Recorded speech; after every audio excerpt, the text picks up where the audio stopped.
നമസ്കാരം. പ്രധാന വാർത്തകൾ.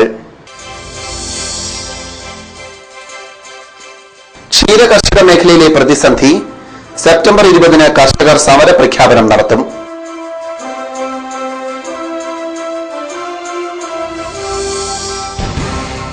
ഇടുക്കി ഡാം ശനി ഞായർ ദിവസങ്ങളിൽ സന്ദർശകർക്ക് സ്ഥിരമായി തുറന്നുകൊടുക്കുന്ന കാര്യം സജീവ പരിഗണനയിൽ. ഈ സീസണിൽ 40,000-ഓളം പേർ ഡാം സന്ദർശിച്ചു. കന്നുകാലി സെൻസസിന് തുടക്കം. ജില്ലാതല ഉദ്ഘാടനം മന്ത്രി പി ജെ ജോസഫിന്റെ വസതിയിൽ നടന്നു.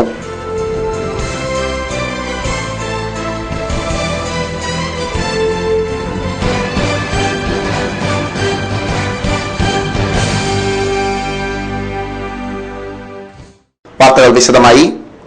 ക്ഷീര കർഷക മേഖലയിലെ ഗുരുതര പ്രതിസന്ധി പരിഹരിക്കണമെന്നാവശ്യപ്പെട്ട് ക്ഷീര കർഷക സംഘടനയായ കാഡ്ഫായുടെ നേതൃത്വത്തിൽ പ്രത്യക്ഷ സമരം ആരംഭിക്കും. 20-ന് തൊടുപുഴ മുനിസിപ്പൽ മൈതാനിയിൽ സമര പ്രഖ്യാപന കൺവെൻഷൻ നടത്തും. 650 രൂപയായിരുന്ന കാലിത്തീറ്റയുടെ വില 2 മാസം കൊണ്ട് 950 രൂപയിലെത്തി. തൊഴിലാളി ക്ഷാമവും രൂക്ഷമാണ്.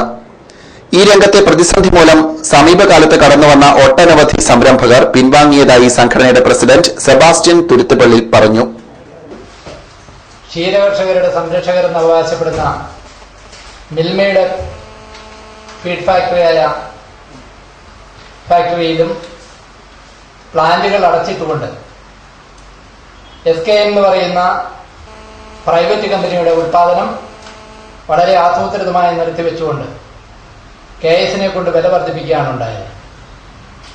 ആ വില വർധനവിലുള്ള ഞങ്ങളുടെ ഉത്തമ വിശ്വാസം KSന്റെ പ്ലാന്റിൽ നിലവിൽ അടിച്ച് കേരളത്തിൽ അവരുടെ വിതരണക്കാർക്ക് ആവശ്യത്തിനുള്ള പാക്കറ്റുകൾ കൊടുക്കാൻ കഴിയാത്തത്ര ലോഡുള്ള KS, കേരള ഫീഡും SKMഉം മിൽമയും കാലിത്തീറ്റ ഉൽപാദനം ചുരുക്കിക്കൊണ്ടുവരികയും പ്ലാന്റ് അടച്ചിടുകയും ചെയ്തപ്പോൾ കേരളത്തിൽ ആവശ്യത്തിനുള്ള കാലിത്തീറ്റ വിതരണം ചെയ്യുന്നു എന്നത് നമ്മൾ വളരെ ശ്രദ്ധിക്കേണ്ടതും കാണേണ്ടതുമാണ്.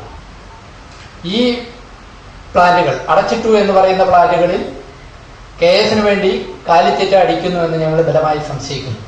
അതിന് മതിയായ കാരണം എന്ന് പറയുന്നത് ഈ കാലിത്തീറ്റയ്ക്ക് ലോഭമില്ല. ഒരു കമ്പനിക്ക് മുമ്പ് അവരുടെ വിതരണക്കാർക്ക് ആവശ്യമുള്ള സാധനം ചോദിച്ചാൽ കൊടുക്കാൻ കഴിയാതിരുന്ന KS ഒറ്റയടിക്ക് 2-3 കമ്പനികൾ ഉൽപാദനം ചുരുക്കുകയും നിർത്തുകയും ചെയ്തപ്പോൾ ഇടുക്കി ഡാം ശനി ഞായർ ദിവസങ്ങളിൽ സന്ദർശകർക്കായി തുറന്നുകൊടുത്തേക്കും. ടൂറിസത്തിനായി തുറന്നുകൊടുത്തതോടെ ഉണ്ടായ സന്ദർശക തിരക്ക് പ്രമാണിച്ചാണ് സ്ഥിരം സംവിധാനം ഒരുക്കുന്നത്. ഈ സീസണിൽ 40,000 പേരാണ് ഡാം സന്ദർശിച്ചത്. പ്രതിദിനം ശരാശരി 700 പേർ ഡാം സന്ദർശിക്കാനെത്തുന്നുണ്ട്. ബോട്ടിംഗ് ആണ് പ്രധാന ആകർഷണം. ഒരു ട്രിപ്പിന് 5 പേരാണ് ബോട്ടിൽ കയറുന്നത്. 450 രൂപയാണ് നിരക്ക്. രാവിലെ 9:30 ബോട്ടിംഗ് ആരംഭിക്കും. ഈ മാസം 24-ന് ഡാം അടയ്ക്കും.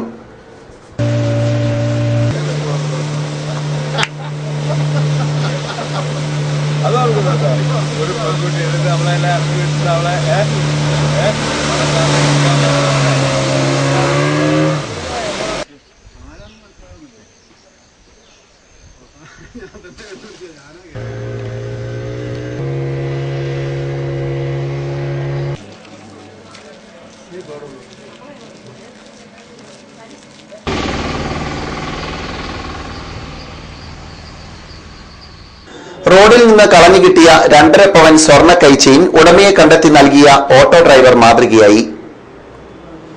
ഏഴല്ലൂർ പ്ലാന്റേഷൻ സ്വദേശി മുസ്തഫയാണ് സ്വർണ്ണ കൈച്ചെയിൻ തിരിച്ചു നൽകിയത്. ഏഴല്ലൂർ സ്വദേശി ഷിജുവിന്റെ സ്വർണ്ണ ചെയിൻ മുതലക്കുളത്തിന് സമീപം റോഡിലാണ് നഷ്ടപ്പെട്ടത്. ഇതുവഴി വന്ന ഓട്ടോ ഡ്രൈവർ മുസ്തഫയ്ക്ക് സ്വർണ്ണ ചെയിൻ വഴിയിൽ നിന്ന് ലഭിക്കുകയായിരുന്നു. CTV ചാനലിൽ ഫ്ലാഷ് ന്യൂസ് കണ്ടാണ് മുസ്തഫ ഉടമയെ തിരിച്ചറിഞ്ഞത്. ഷിജുവിന്റെ വീട്ടിലെത്തി മുസ്തഫ സ്വർണ്ണ ചെയിൻ കൈമാറി. ഇതിനു മുൻപും കളഞ്ഞു കിട്ടിയ ആഭരണങ്ങൾ മുസ്തഫ ഉടമയെ കണ്ടെത്തി തിരിച്ചു നൽകിയിട്ടുണ്ട്. പുളിമൂട്ടിൽ സിൽക്ക് ഹൗസിന് ഫ്രണ്ടിൽ വണ്ടി ഓടിക്കുന്ന ആളാണ്. ഇതുപോലെ രാവിലെ ഒരു ഓട്ടം പോയി തിരിച്ചു വരുന്ന വഴിക്ക് ഏഴല്ലൂർ നിന്ന് മോലക്കുളത്തിന് പോകണ വഴിക്ക് ഇങ്ങനെയൊരു സാധനം ചെയിൻ കിട്ടി. അത് ചാനലിൽ വാർത്ത വരുന്നുള്ള രീതിയിൽ ചാനൽ നോക്കി നിന്ന് അങ്ങനെ നമ്പർ കണ്ടുപിടിച്ച് ആളെ വിളിച്ചു. അങ്ങനെ ആളെ തിരിച്ചറിഞ്ഞു. ഉടനെ ആൾക്ക് കൊടുക്കാന്നുള്ള രീതിയിലാണ് ഇതിനു മുമ്പ് 1-2 പ്രാവശ്യം ചെറിയ ഒരു മോതിരം കിട്ടിയിട്ടുണ്ട്, ഒരു കമ്മല് കിട്ടിയിട്ടുണ്ട്. അതെല്ലാം ആൾക്കാരെ കണ്ടുപിടിച്ച് കൊടുക്കാനേ ചെയ്തിട്ടുള്ളൂ. സംസ്ഥാന മൃഗസംരക്ഷണ വകുപ്പ് ആഭിമുഖ്യത്തിലുള്ള 19ാമത് കന്നുകാലി സെൻസസിന് തുടക്കമായി. ജലവിഭവ വകുപ്പ് മന്ത്രി പി ജെ ജോസഫിന്റെ വീട്ടിൽ മന്ത്രിയുടെ ഭാര്യ ഡോക്ടർ ശാന്തയിൽ നിന്ന് വിവരങ്ങൾ ശേഖരിച്ചുകൊണ്ടാണ് കന്നുകാലി സെൻസസിന് തുടക്കമിട്ടത്.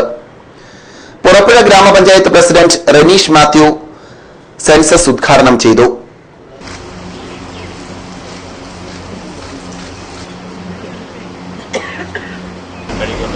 അതിനായി സെൻസസ് നടപ്പാവട്ടെ എന്ന് ആശംസിച്ചുകൊണ്ട് ഈ പ്രവർത്തനങ്ങൾക്ക് എല്ലാവിധ ആശംസകളും നേർന്നുകൊണ്ട് നമസ്കാരം. നിലനിൽക്കുന്ന ഒരു ജില്ലയായിട്ട് പരിഗണിക്കപ്പെടുന്ന നമ്മുടെ മുന്നോട്ടുള്ള പ്രവർത്തനങ്ങൾക്കെല്ലാം ഒരു തുടക്കം എന്നുള്ള രീതിയിലുള്ള അല്ലെങ്കിൽ മുന്നോട്ടുള്ള പ്രവർത്തനങ്ങൾക്കെല്ലാം നമുക്കൊരു ചവിട്ടുപടി ആകേണ്ടുന്ന ഈ സെൻസസും ഒരു എലൈറ്റ് ഫാർമും എന്ന് പറയാവുന്ന സാറിൻ്റെ ജോസഫ് സാറിൻ്റെ പറഞ്ഞു. ജില്ലാ മൃഗസംരക്ഷണ officer doctor V A Jose census വിശദീകരണം നടത്തി. Deputy director Raziya Kondalam, PRO Biju Chembarathi, doctor Biju P, Mariyamma Thomas, Hema എന്നിവർ സംസാരിച്ചു. ഒക്ടോബർ 15 വരെയാണ് സെൻസസ്. വിശ്വകർമ്മ ജയന്തിയായ സെപ്റ്റംബർ 17-ന് BMS ദേശീയ തൊഴിലാളി ദിനമായി ആചരിച്ചു. ഇതോടനുബന്ധിച്ച് തൊടുപുഴയിൽ തൊഴിലാളി ദിന റാലി സംഘടിപ്പിച്ചു.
റാലിയെ തുടർന്ന് ജ്യോതി സൂപ്പർ ബസാറിൽ നടന്ന പൊതുസമ്മേളനം BMS സംസ്ഥാന vice president advocate MS Karunakaran ഉദ്ഘാടനം ചെയ്തു. മേഖലാ പ്രസിഡന്റ് AP സഞ്ജു അധ്യക്ഷനായിരുന്നു.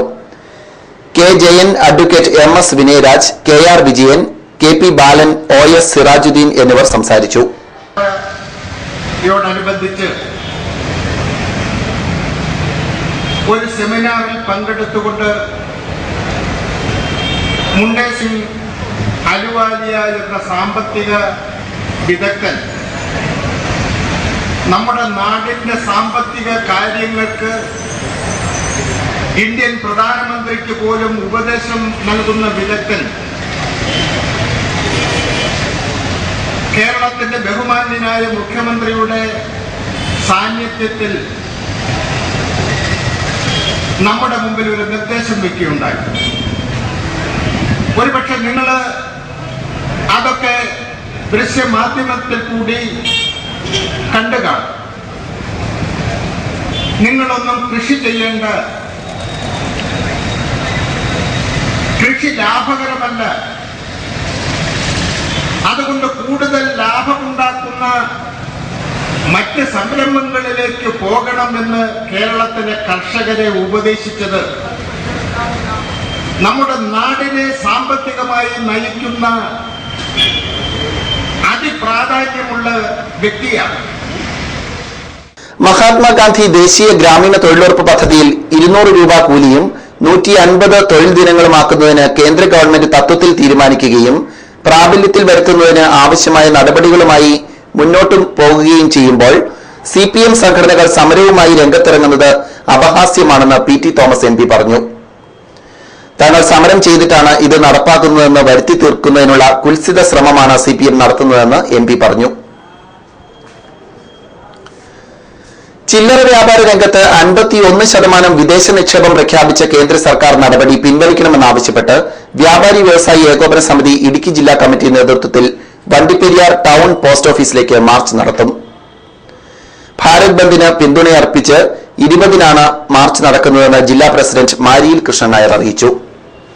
വ്യാപാര മേഖലയിൽ വിദേശ നിക്ഷേപം അഭിപ്രായ സമന്വയത്തിലൂടെ മാത്രമേ നടപ്പിലാക്കുകയുള്ളൂ എന്ന മുൻ പ്രഖ്യാപനങ്ങളെയെല്ലാം കാറ്റിൽ പറത്തിക്കൊണ്ട് കഴിഞ്ഞ ദിവസം 51% ചില്ലറ വിൽപ്പന മേഖലയിൽ വിദേശ നിക്ഷേപം നടത്താൻ ഗവൺമെന്റ് തീരുമാനിച്ചതായി അറിയിച്ചതിൽ പ്രതിഷേധിച്ചുകൊണ്ട് നടക്കുന്ന ഭാരത് ബന്ദ്, വ്യാഴാഴ്ച ഭാരത് ബന്ദ് കേരളത്തെ ഒഴിവാക്കിയിട്ടുണ്ട്. എങ്കിലും അന്നേ ദിവസം എല്ലാ ജില്ലകളിലും ഒരു കേന്ദ്രത്തിൽ പ്രതിഷേധ പ്രകടനം നടത്താൻ സംഘടന തീരുമാനിച്ചിട്ടുണ്ട്. തൊടുപുഴ മുനിസിപ്പൽ ടൗൺ വിട്ട് എന്തുകൊണ്ട് നമ്മൾ വണ്ടിപ്പെരിയാറിൽ ഒരു സമരം പ്രഖ്യാപിച്ചതെന്ന് ചോദിച്ചാൽ, അവിടെ അന്നേ ദിവസം ജില്ലാ കമ്മിറ്റി യോഗം മുൻകൂർ തന്നെ നിശ്ചയിക്കുകയും അന്നൊരു ലോക്കൽ ചാനൽ വ്യാപാരി വ്യവസായികളുടെ ലോഗോ പ്രകാശനവും മുൻകൂട്ടി നിശ്ചയിച്ചിരുന്നത് കൊണ്ടാണ് സമരം വണ്ടിപ്പെരിയാറിൽ ജില്ലാ കമ്മിറ്റി നടത്താൻ വേണ്ടി തീരുമാനിച്ചിട്ടുള്ളത്. ഈ വിദേശ നിക്ഷേപം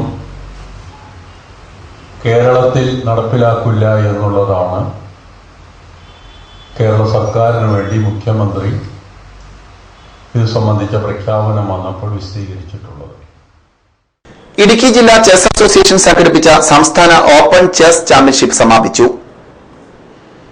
സീനിയേഴ്സ് വിഭാഗത്തിൽ OT അനിൽകുമാർ, യൂനസ് KA, ജോയി ആന്റണി എന്നിവർ വിജയികളായി. 15-ൽ താഴെ വിഭാഗത്തിൽ സഞ്ജയ് S പിള്ള, അശ്വിൻ BS, ജ്യോതിഷ് KJയും, 10-ൽ താഴെ വിഭാഗത്തിൽ അബ്ജിത്ത് അജിത്ത്, ആൽബർട്ട് ആന്റണി, പ്രണീത് എന്നിവരും വിജയികളായി. വിജയികൾക്ക് ടൂർണമെന്റ് കൺവീനർ മനോജ് കോക്കാട്ട് അധ്യക്ഷത വഹിച്ച യോഗത്തിൽ AICF മെമ്പർ പ്രദീപ് കുമാർ ട്രോഫികൾ വിതരണം ചെയ്തു. Chess association vice president NT Suresh Kumar, MK Chandran, Jaise Joseph എന്നിവർ പ്രസംഗിച്ചു.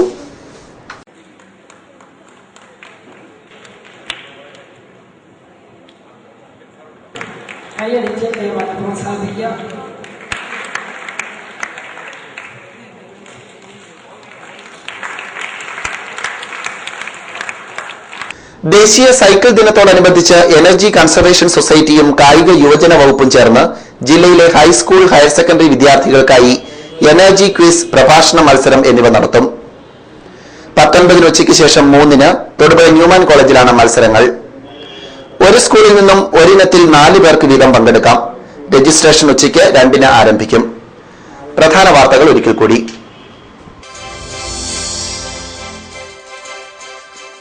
ക്ഷീര കർഷക മേഖലയിലെ പ്രതിസന്ധി. സെപ്റ്റംബർ 20-ന് കർഷകർ സമര പ്രഖ്യാപനം നടത്തും.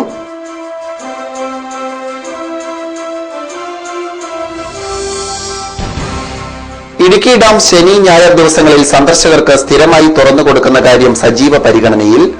ഈ സീസണിൽ 40,000-ഓളം പേർ ഡാം സന്ദർശിച്ചു. കന്നുകാലി സെൻസസിന് തുടക്കം. ജില്ലാതല ഉദ്ഘാടനം മന്ത്രി PJ ജോസഫിന്റെ വസതിയിൽ നടന്നു.